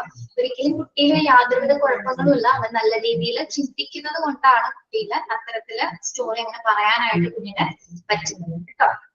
പിന്നെ ഡ്രോയിങ് കപ്പാസിറ്റി എന്തായിരിക്കും കുട്ടികൾക്കായിരിക്കും, play music and dancing and dramatics. ഇപ്പൊ റോൾ പ്ലേസ്, ഇപ്പൊ കാർട്ടൂൺ കഥാപാത്രങ്ങളൊക്കെ അനുകരിക്കുന്ന കുട്ടികളുണ്ടായിരിക്കും. അതേപോലെ തന്നെ അപ്പൊ ഇത്തരം ഈ ഒരു സ്റ്റേജിൽ നമുക്ക് എന്ത് മനസ്സിലാവും, അവൻ ഏതിനാണ് ഏറ്റവും കൂടുതൽ ടേസ്റ്റ്. ഇത്തരം ആക്ടിവിറ്റി കൊടുക്കുമ്പോൾ നമുക്ക് അറിയാൻ പറ്റുള്ളൂ അവൻ ഏതിനാണ് ഏറ്റവും കൂടുതൽ ടേസ്റ്റ് ഉള്ളത്. അതായത് ഇൻട്രസ്റ്റഡ് ആയിട്ടുള്ള ആക്ടിവിറ്റി ഏതാണെന്നും അല്ലെങ്കിൽ അവന്റെ സ്കിൽ ഏതിലാണ് ഡെവലപ്പ് ചെയ്യുന്നതൊക്കെ നമുക്ക് ഈ ഒരു സമയത്തായിരിക്കും അറിയാൻ സാധിക്കും. ഓക്കെ. ഇന്റലക്ച്വൽ എൻവയോൺമെന്റ് ഡെവലപ്പ് ചെയ്യുന്നതിന് വേണ്ടിയിട്ട് അതിനെ അഫക്ട് ചെയ്യുന്ന ഫാക്ടേഴ്സ് ഏതൊക്കെയാണ്? ഒന്ന് നമ്മൾ കൊടുക്കുന്ന ഓപ്പർച്യൂണിറ്റീസ് ആണ്. എന്തിന്? എക്സ്പ്ലോർ ചെയ്യാനും എക്സ്പെരിമെന്റ് ചെയ്യാനും നമ്മൾ കൊടുക്കുന്ന അവസരങ്ങൾ. ഞാൻ ക്വസ്റ്റ്യൻസ് ചോദിക്കുന്ന സമയത്ത് ആ ഒരു ജിജ്ഞാസ നടത്തുന്ന രീതിയിൽ ചോദ്യങ്ങൾ ചോദിക്കുമ്പോൾ നമ്മൾ അതിനെ സപ്പോർട്ടാണ് ചെയ്യുന്നത്. മാത്രമല്ല ചെറിയ കാര്യങ്ങൾ പോലും കുട്ടികൾ ചെയ്താൽ അതിന് പോസിറ്റീവ് ആയിട്ടുള്ള ഫീഡ്ബാക്സ് കൊടുത്ത് അവരെ സപ്പോർട്ട് ചെയ്യുക.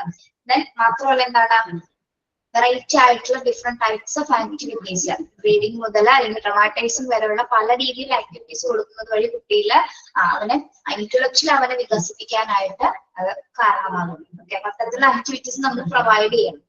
സ്കൂളിലാണെങ്കിലും വീട്ടിലാണെങ്കിലും എന്താണ്, നിങ്ങൾ പറ്റുന്ന രീതിയിലുള്ള നല്ല ബുക്സുകൾ അല്ലെങ്കിൽ അവർക്ക് മാക്സിമം അവസരങ്ങൾ കൊടുക്കുക. ചെറിയ വലിയ കാര്യങ്ങൾ ചെയ്യാനല്ല പറയുന്നത്, ചെറിയ രീതിയിലുള്ള കാര്യങ്ങൾ നമ്മൾ ചെയ്ത് കൊടുത്ത് അവർക്ക് ഏതിനാണ് ഇൻട്രസ്റ്റ് എന്ന് നമുക്ക് തിരിച്ചറിയാൻ പറ്റും. ഓക്കെ. അപ്പൊ ഒരിക്കലും കുട്ടികൾക്ക് അവസരങ്ങൾ നിങ്ങൾ കൊടുക്കാതിരിക്കരുത്. നമ്മൾ അവസരം കൊടുക്കാത്തത് കൊണ്ട് മാത്രമാണ് പല കാര്യങ്ങളും കുട്ടികൾക്ക് നഷ്ടപ്പെടുന്നത്. നമുക്ക് പറ്റാവുന്ന രീതിയിൽ വലിയ വില കൂടിയ സാധനങ്ങളൊന്നും അല്ല ഇവിടെ പറയുന്നത്.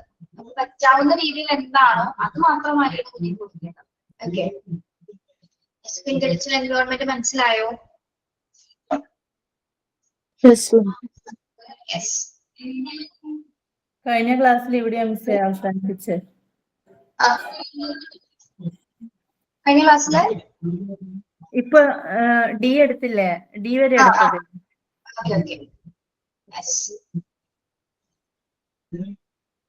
ഇത് എടുത്തതായിരുന്നു എൻവയോൺമെന്റ്.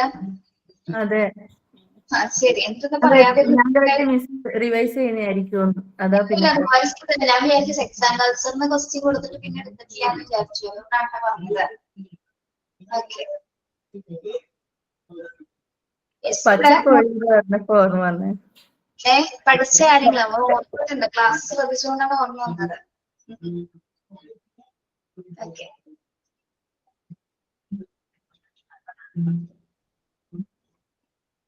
ഞാൻ ഇവിടെ മോണ്ടിസോറി പറയുന്ന ഒരു കാര്യം പറയുന്നത്, ബാക്കി ആരും മിണ്ടിയില്ല, എല്ലാവരും കേട്ടിരുന്നു, ആരും പറഞ്ഞില്ല എടുത്താണ് ടീച്ചറേയും.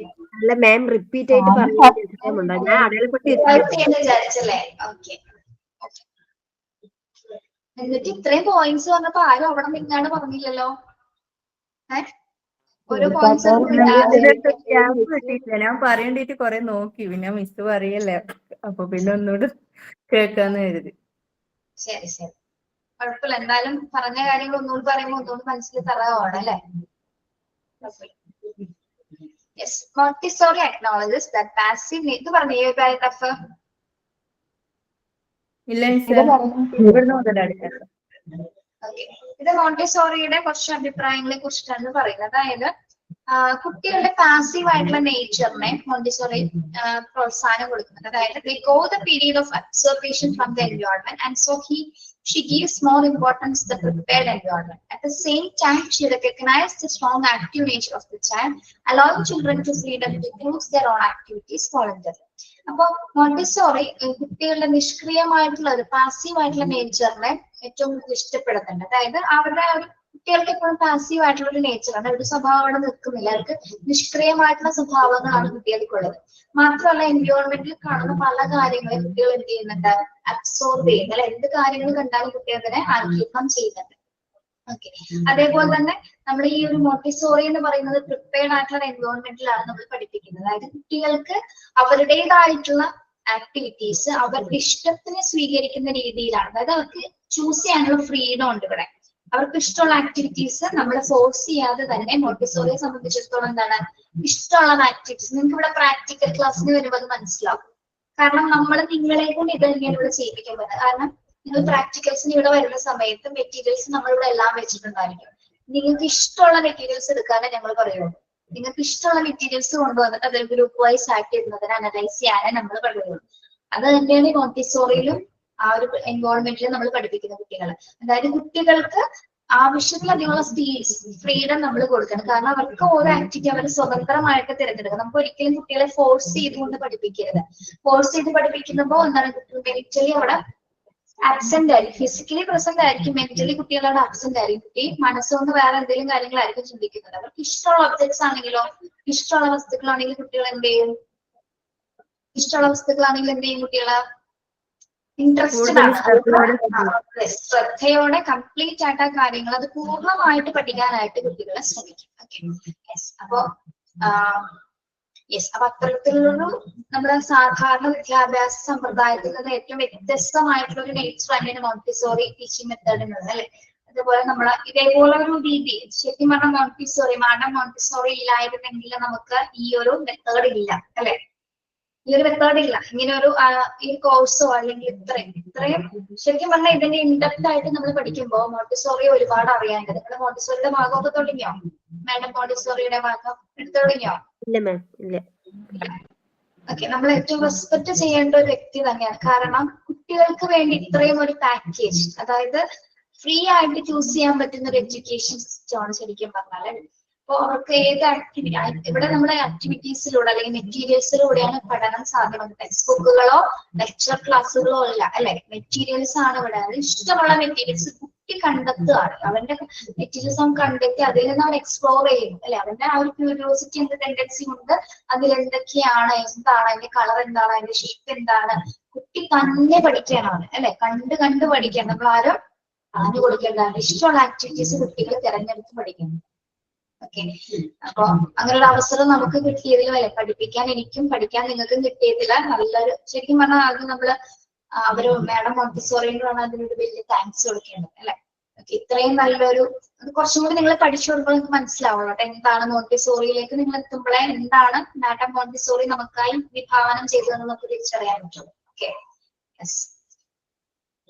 നെക്സ്റ്റ് വരുന്നത് മൈൽ സ്റ്റോൺ ഓഫ് ഡെവലപ്മെന്റ് ആണ്. അതായത് ഒരു കുട്ടിയുടെ വികസനത്തിന്റെ നാഴികക്കല്ലുകൾ, അതായത് അവന്റെ ലൈഫിൽ ഏറ്റവും പ്രധാനപ്പെട്ട കുറച്ച് കാര്യങ്ങളുടെ മന്തും ആ ഒരു പീരീഡുമാണ് ഇവിടെ കൊടുത്തിരിക്കുന്നത്. മൈൽ സ്റ്റോൺ എന്ന് പറഞ്ഞാൽ എന്താണ്? നാഴികക്കല്ല് എന്ന് പറയുന്നത് എന്തുകൊണ്ടാണ് നമ്മുടെ നാഴികക്കല്ല്? നമ്മുടെ ജീവിതത്തിലെ ഏറ്റവും മറക്കാനാവാത്ത അല്ലെങ്കിൽ ഏറ്റവും ഇമ്പോർട്ടന്റ് ആയിട്ടുള്ള ഭാഗത്തിനാണ് നമ്മൾ എന്ത് പറയുന്നത്? മൈൽ സ്റ്റോൺസ് എന്ന് പറയുന്നത് അല്ലെ. ഒരു കുട്ടീനെ സംബന്ധിച്ചിടത്തോളം അവൻ നമ്മുടെ ആ ഗർഭകാലത്ത് ആ ഒരു ഭ്രൂണമാവുന്ന സമയം തുടങ്ങി അല്ലെ, ആ ജീവന്റെ തുടിപ്പ് ലഭിക്കും തുടങ്ങി അവനൊന്ന് ഓടി നടക്കുന്നത് വരെ അവന്റെ ജീവിതത്തിലെ ഏറ്റവും പ്രധാനപ്പെട്ട ഘട്ടങ്ങളിലൂടെയാണ് അവൻ കടന്നു പോകുന്നത് അല്ലെ. അതുകൊണ്ടാണ് ഇതിനെ നമ്മൾ എന്ത് പറയുന്നത്? മൈൽ സ്റ്റോൺസ് ഓഫ് ഡെവലപ്മെന്റ് എന്ന് പറയുന്നത്. ഓക്കെ, അത് നമുക്ക് അടുത്ത ക്ലാസ്സിൽ എടുക്കാം കേട്ടോ. ഓരോ പീരീഡും ഏതൊക്കെയാണെന്നുള്ളത് അടുത്ത ക്ലാസ്സിൽ എടുക്കാം. ഓക്കെ, സൈൻ ഔട്ട് ഉണ്ടോ ആരെങ്കിലും? ഉണ്ട് മാം. ഞാന് ഇന്ന് നമുക്ക് സെക്സ് ആൻഡ് കൾച്ചറിനെ പറ്റി ഒരുപാട് കാര്യങ്ങൾ മാമിന്റെയും കൂട്ടുകാരുടെയും ഭാഗത്തു നിന്ന് മനസ്സിലാക്കാൻ സാധിച്ചു. അതുപോലെ തന്നെ കുറെ കാര്യങ്ങൾ ഡിസ്കസ് ചെയ്തു.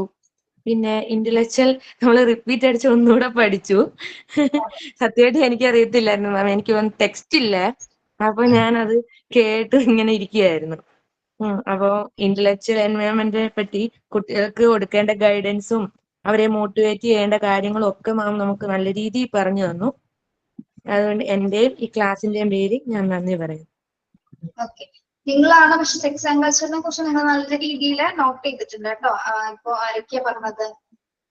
2-3 പേരുടെ എനിക്ക് പേര് ഓർക്കുന്നില്ല, പക്ഷെ പറഞ്ഞവരെല്ലാം നല്ല രീതിയിൽ എക്സ്പ്ലെയിൻ ചെയ്തിട്ടുണ്ട് കേട്ടോ. ഓക്കെ, ഞാൻ നിങ്ങൾ ചെയ്യൂല എന്ന് വിചാരിച്ചു കേട്ടോ. കാരണം കഴിഞ്ഞ ക്ലാസ് വേറെ എവിടെയോ കൊടുത്തപ്പോ പിള്ളേർ ചെയ്തില്ല, കിട്ടിയില്ല എന്ന് പറഞ്ഞു ആൻസർ. കിട്ടാതിരിക്കുന്ന എങ്ങനെയാ? ചെയ്തിട്ടുണ്ടാവില്ല, മറന്നു പോയിട്ടുണ്ടോ? അതുകൊണ്ടാണ് കിട്ടിയില്ല എന്ന് പറഞ്ഞു. ആൻസർ തപ്പിയിട്ട് കിട്ടിയില്ല. പക്ഷെ ഒരു കുട്ടി പറഞ്ഞു, അത് ഒറ്റയ്ക്ക് പറഞ്ഞ കൊച്ച് തനിയെ, ചെറിയ കുട്ടിയാണ്, ഡിഗ്രി അങ്ങോട്ട് കഴിഞ്ഞിട്ട് കയറിയിട്ടുള്ളൂ. തനിയെ നല്ല രീതിയിൽ പറയാമോ, അതാ അതിന്റെ ഏജ് വെച്ചിട്ട് പറയാവുന്ന രീതിയിൽ ആ കുട്ടി പറഞ്ഞു. എല്ലാ ക്ലാസ്സിലും അങ്ങനെ ഓരോ പ്രത്യേകമായിട്ടുള്ള കുട്ടികളുണ്ടാവും. പിന്നെ വേറെ എന്താണ്?